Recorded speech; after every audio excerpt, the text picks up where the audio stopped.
자, 윤석열 얘기도 좀 해봐야 될 텐데요.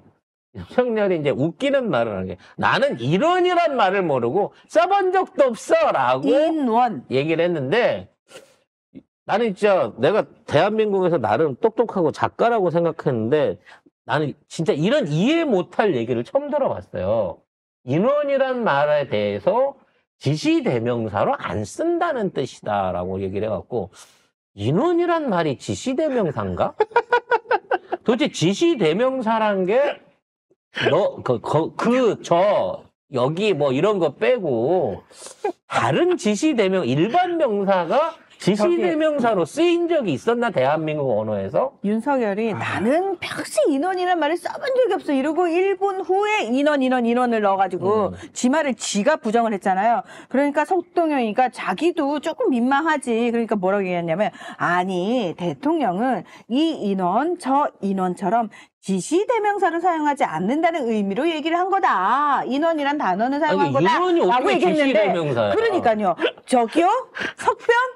우리 국민들 중에 인원이라는 단어를 지시대명사로 사용하는 사람은 한 명도 없어요. 이건 제가 단언할 수 있어요.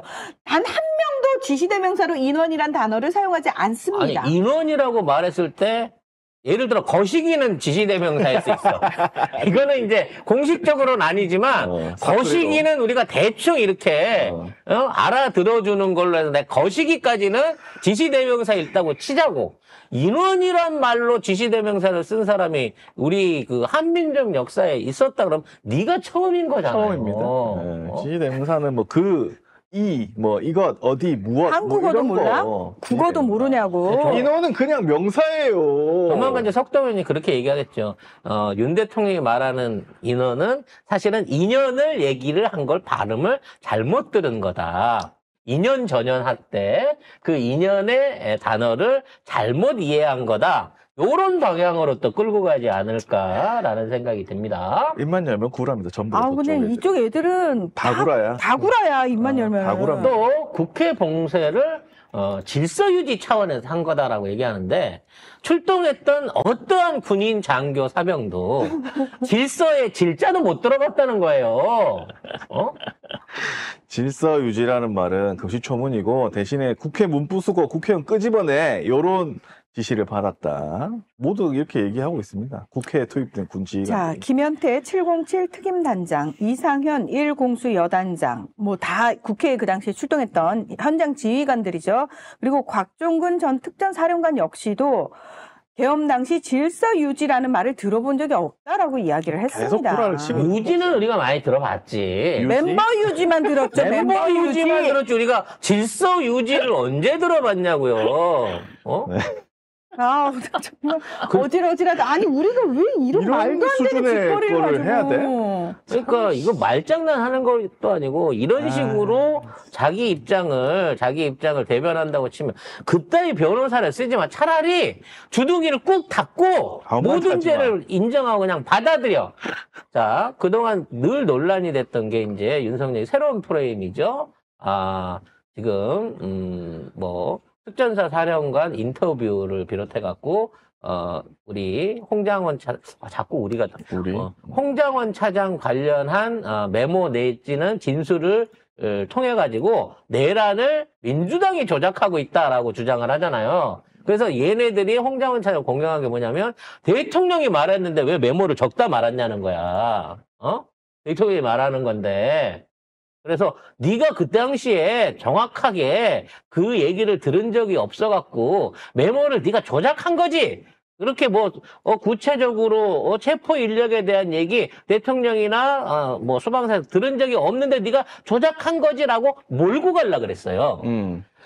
결정적으로 방첩사 간부가 동일한 시간에 1분 정도 차이로 똑같은 진술서. 네, 똑같은 진술과 관련된 체포 명단을 이렇게 5장의 진술서를 통해 갖고 검찰에 이미 제출을 했다는 겁니다. 여인영 전 방첩사령관의 부하인 구민회 방첩사 수사조정과장은 지난해 수사기관에 A4 용지 5장 분량의 자필 진술서를 제출을 했는데요. 이 내용이 그거였습니다.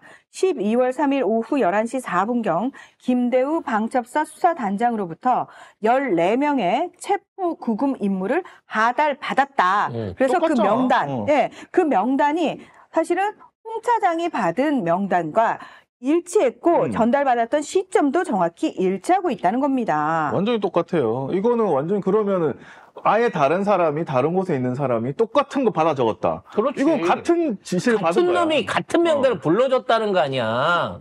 그냥 얘네 둘이 텔레파시가 통해서 텔레파시. 난 그건 모르겠고 지들 둘이 텔레파시라도 통했던 거지. 꿈에서 선몽에서 계시를 받았는데 둘이 동시에 계시를 받은 거야. 마호메트 거겠지. 양. 그러니까 우리나라 로또 번호를 사면 씨발 27명씩 막 동시에 1등이 나오는 거야? 그렇죠. 계시를 뿌려? 우리나라에서는?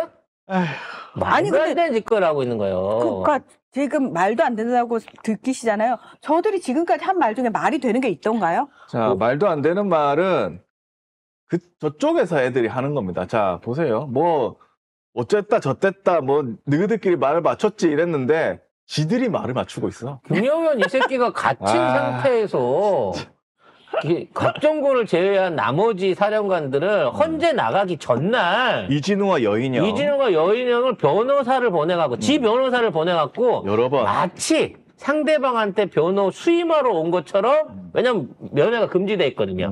변호사 이외에는 면회가 금지돼 있는데, 나도 여기 변호하려고요 라고 거짓말을 쳐갖고 만나서 입을 맞췄다는 거야. 그래서 검찰한테 진술한 거랑 헌재 가서 진술한 내용이 달라진 거예요. 달라진 사람이 이진우와 여인형입니다. 근데 자, 곽종근 같은 경우에는 변호인이 아닌 사람은 접견이 금지, 가족과의 면회 허용해달라. 그리고 이 김용현 측 이쪽의 접견은 거부했습니다. 명확하게. 그래서 입을 못 맞춘 거예요. 박종근은 거부했기 때문에. 그래서 이진우는 그 검찰에서 조사를 받으면서 윤석열이가 국회의원 끌어내라고 한 거를 정확하게 내가 인식을 했고, 심지어 그래서 자기 임무가 더럽혀지는 것 같아서 기분이 그거는 제가 붙인 거예요. 자기 임무가 더럽혀진 것 같았다라고 진술을 미리 썼어요. 그 사람한테 찾아가갖고 김영훈 변호사, 야, 우리 지금 이거 다 홍장원이 조작한 걸로 몰 거니까 이렇게 잘 기억 안 난다고 가서 밀어라고 입을 맞춘 거야. 문제는 그렇게 입을 맞춰갖고 얘기를 잘 하다가 대통령이랑 통화를 안 한 걸로 하기로 했는데, 거기에서 그러면 대통령이랑 통화했는데 이게 몇 번인지 어떻게 기억을 못할 수 있습니까? 그랬을 때 그렇죠. 제가 기억을 못하는 거 보면 안 하는 게 맞죠? 라고 했는데 부관이 3번이라 그러던데요? 이렇게 얘기를 하는 천국이 또 벌어진 거죠. 그리고 이거 말 맞춘 게 아니라 협박하러 간 거 아니야? 결국에? 이 사람들이 왜 갑자기 헌재에 나와서 말을 바꾸겠어요? 나는 협박한 것 같아. 그래서 김용현이 헌재는 변호시켜가지고. 위증이 안 통한다고 설득을 했겠죠. 무슨 얘기냐면 헌재는 어차피 탄핵에 대한 것만 다루는 거고 형사소송에 대한 걸 안 다루니까 네가 거기 가서 거짓말을 해도 형사소송에 영향을 안 미친다. 이런 식으로 주댕이를 놀리면서 만에 하나 살아 돌아가게 됐을 때 니도 생각해봐. 지금 여기 협조해갖고 탄핵되는 게 낫나 살아야 되는 게 낫나. 니들은 어차피 사형이잖아. 아마 이따위로 협박을 했을 것 같은데요.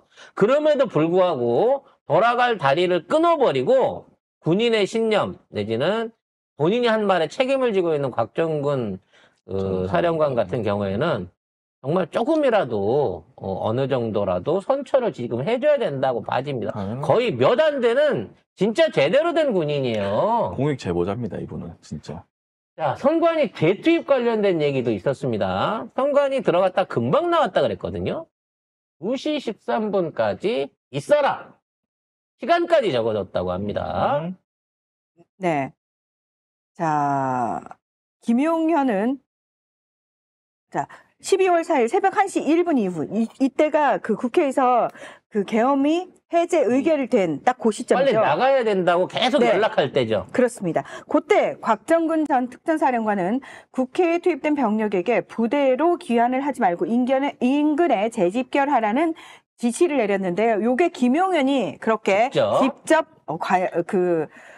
선관위에 재투입을 할 수 있는지를 사실은 계속해서 물으면서 대기를 시켜놓은 거예요. 그러니까 곽 전 사령관이 우리 일단 빠져나왔기 때문에 다시 들어가는 건 불가능하다라고 얘기를 했는데 그 당시에 이 곽종근 옆에 김모 대령이 수첩을 가지고 있다가 받아 적었어. 받아 적은 거예요. 이 얘기를 옆에서 듣고 그렇죠. 아 우리 대장님 나중에 헷갈리실까봐 내가 정말 일 잘해.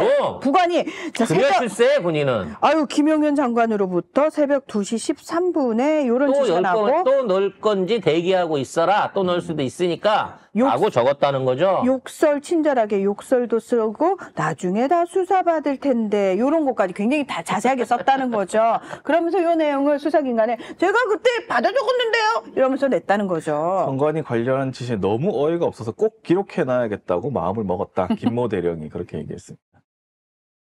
그 와중에 호수위 달그림자 얘기를 했는데 많은 분들이 해석이 많았어요. 네, 이태백이 호수를 쳐맞을 때의 그 추억 때문이다. 아니면 호스티스의 추억 때문이다. 그렇지. 호스티스 때 추억이다. 여러 가지 얘기들이 있었습니다만 호수 위의 달그림자 역시도 표절이었다고 합니다. 그것도 일본 거야. 네, 일본 거. 1988년 일본 니케이 신문의 경제 칼럼인데요. 그 칼럼의 앞부분 1937년 도쿄지방재판소의 주식 조작 혐의 판결문을 인용을 하면서 시작을 합니다.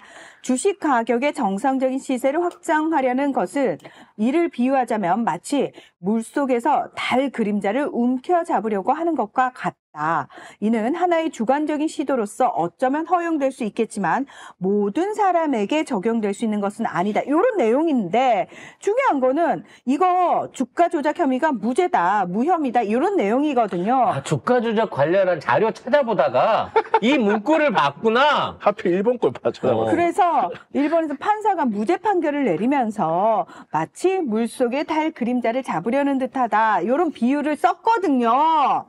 그래서 이것이야말로 나중에 건희한테 얘기해주면 딱 들어맞는 경우, 왜 무죄를 받았으니까 딱 들어맞는 경우에 얘기구나. 그리고 오랫동안 언젠가 건희가 무죄가 되면 내가 이 얘기를 해줘야지 라고 준비를 하고 있었는데 지 자신의 얘기에다가 써붙인 거죠. 그래서 일본에서는 예전부터 꽤 자주 많이 쓰던 표현이라고 하면 진짜 이 새끼는 출신 성분을 이런 데서 꼭 드러내요. 숨길 수가 없지. 숨길 수가 없네. 아무튼 요렇게 이제 군 관련해 갖고는 계속해서 제보들과 증거들이 쏟아져 나오고 있기 때문에 사실 병력 동원과 이로 인한 국회 침탈, 폭력적인 계엄에 대해서만큼은 어떻게든 부인을 못할 것 같고 재판부도 그거 소프트한 거네. 아무 일도 안 일어났네라고 할 수는 없을 것 같습니다. 근데 중요한 건 검찰에 있습니다. 왜냐면 그동안 우리가 쭉 검찰과 연루설에 대한 얘기했었잖아요. 그렇죠. 자, 비와폰이 이 모든 걸 해결해 줄 것 같습니다. 네. 심우정한테도 비와폰이 있다! 라고 하는 얘기가 나오고 있거든요. 관련돼서 검찰이 얼마나 계엄의 역할을 했는지 노컷뉴스 기사 한번 보겠습니다. 어느 부분이지? 4-6 읽어주시면 돼요. 4-6인데 그 서울중앙지검이 내란 사태 발생하기 6일 전에 그 선관위 시스템 취약 의혹 관련 고발 사건을 안양지청으로 이송을 했습니다. 그게 뭐냐면 검찰이 이걸 이게 뭐 잘못된 부정선거다 이런 구구들이 그런 얘기를 했었잖아요. 그래가지고 그 검찰에 고발을 하고 그랬어. 근데 검찰이 1년 동안 묵혀놓습니다. 묵혀놓다가 갑자기 내란 사태 6일 전에 갑자기 안양지청으로 이걸 이송을 해버린 거야. 왜냐면 서울지청에 묵혀놓고 있었던 것 자체가 나중에 문제가 될 수 있을 것 같으니까 쉽게 말해서 시한폭탄을 갑자기 옆 지청으로 날려버린 거죠. 그래서 근데 중앙지검과 안양지청은 통상적인 사건 이송 절차였다. 1년이나 묵혔다가? 네. 아무 조사도 안 했는데 근데 민주당 측에서는 검찰이 내란 성공을 전제로 부정선거 수사를 준비한 것이다 라면서 의혹을 제기를 하고 있다는 제일 겁니다. 중요한 건 김용현도 통화를 했고 근데 그 검찰 출석 전에 통화를 했고 그걸 인정을 했어요. 심지어 통화를 했다는 사실 자체를. 근데 이것뿐만 아니라 심우정도 지금 경호처가 준 그 비화폰을 갖고 있으면 이걸 통해 갖고 통화를 했다는 얘기입니다. 그럼 결과적으로 이 모든 내란의 중심에 서 있는 작자들은 전부 다 경호처의 비화폰을 작년 5월부터 쓰면서 이걸 체계적으로 준비해 왔다는 거예요. 이제 비화폰은 시침이에요. 얘네들이 계엄 내란에 대한 실질적인 가담자고 중요 역할자구나라고 하는 거에 대한 일종의 시침입니다. 뗄 수 없는 증거인 겁니다. 이제 비화폰 수불 목록을 확인해갖고 검찰에 누구가 비화폰을 갖고 갔는지 빨리 확인해야 됩니다. 그래서 검찰이 절대 김성훈과 비화폰 서버에 대해서 또는 수불 목록에 대해서 지금 압수수색을 못하고 있는 거예요, 지금. 아예 안 하고 있는 거죠. 아예 안 하고 있습니다. 이 상황에서 어떻게든 이걸 없애버리려고 지금 김성훈은 난리를 치고 있는데 그나마 이에 대한 증거가 보존이 돼 있다는 게 다행인 거거든요. 하지만 한 달이 지나고 나면 통화 기록이 지워지는 등 상당히 많은 증거가 사라질 수 있는 위험이 있기 때문에 지금이라도 빨리 이거를 압수를 해야 되는데. 그리고 오마이뉴스 보도를 보면은 그 김용현에 대한 압수수색을 검찰에 신청을 했잖아요, 경찰이. 그러니까 심우정이 김선호 국방차관한테 직접 전화를 해서 김용현의 연락 방법을 물었습니다. 그러니까 김선호 국방차관이 김용현한테 연락을 해서 비화폰 번호를 듣고 그 비화폰 번호를 심우정 총장한테 전달을 하고 이후에 이진동 대검찰청 차장검사가 이 번호로 문자를 보내고 그러니까 김용현 비화폰 문자를 보내고 김용현이 다시 이진동 대검 차장한테 전화를 해서 통화를 이루어집니다. 그래서 김용현이 검찰과 통화한 지 하루 뒤에 새벽 1시 30분에 갑자기 나가는 거죠. 검찰에 자진 출석을 했는데 이게 또 뭐냐면 이게 12월 6일이거든요. 핵심 쟁점이 뭐냐면 김용현이 민간인이야. 근데 비화폰이 있어. 이 폰은 경호처에서 한 5월달 전후에 아까 얘기한 것처럼 사령관들이랑 같이 나눠준 폰인데 평상시 얘기를 들어보면 김용현은 국방부에서 나눠준 폰도 있었대요. 근데 그 폰보다 이 비화폰을 더 많이 썼다는 겁니다.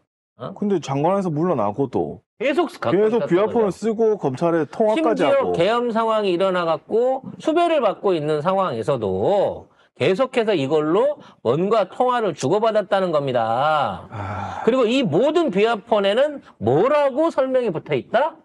전화번호로 김건희 전화번호 땡땡땡땡 오면 잘 받아라라고 하는 사용 매뉴얼이 꽂혀있는 경호처의 비화폰이라는 거예요. 결국 검찰도 결국은 내란 공범으로 심우정도 잡혀 들어갈 수밖에 없는 증거들을 빨리 특검을 통해서 확보를 해야 된다라고 봐집니다.